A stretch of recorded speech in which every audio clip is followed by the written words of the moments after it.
आप सभी को पता ही होगा कि भोजपुरी में एक गाना रिलीज हुआ था पावर स्टार पवन सिंह का कि प्रखंड हो या जिला बबुआने से हिला। तो उसी सॉन्ग पे जो है वो कुछ भोजपुरी के हीरोइन है वो अपना कमर हिला रही हैं और खूब ज्यादा जो है वो मस्ती कर रही हैं और झूम रही हैं।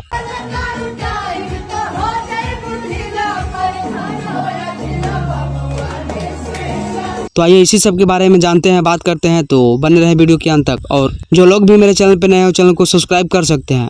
दरअसल दोस्तों बात यह है कि हमारे भोजपुरी इंडस्ट्री में इतना ज़्यादा जातिवाद फैल गया है कि मैं आप सबको क्या ही बताऊं। कोई भी फंक्शन हो, कोई भी कुछ हो, तो जातिवाद गाना तो एकदम तय है कि बजना ही बजना है। और आप लोग देख ही रहे होंगे कि कैसे बर्थडे में बजाया जा रहा है कि प्रखंड हो या जिला बबुआने से हिला। मतलब बताइए, इस सब जातिवाद गाने बजा करके ये लोग भोजपुरी को खराब कर रहे हैं और भोजपुरी को बदनाम कर रहे हैं। और हालांकि इस जातिवाद गाने को ज़्यादा बढ़ावा नहीं देना चाहिए, क्योंकि इससे ज़्यादा हमारे भोजपुरी इंडस्ट्री में कंट्रोवर्सी हो रही है और आगे भी होता रहेगा। तो आप लोग कमेंट करके बताइए कि क्या हर एक चीज़ में जातिवाद गाना बजाना सही है, हर एक चीज़ में जातिवाद गाना बजाना सही है या गलत है। अपनी राय को कमेंट बॉक्स में लिखिए, बताइए। और इस चैनल पर नए हैं तो चैनल को सब्सक्राइब कर लीजिए। धन्यवाद।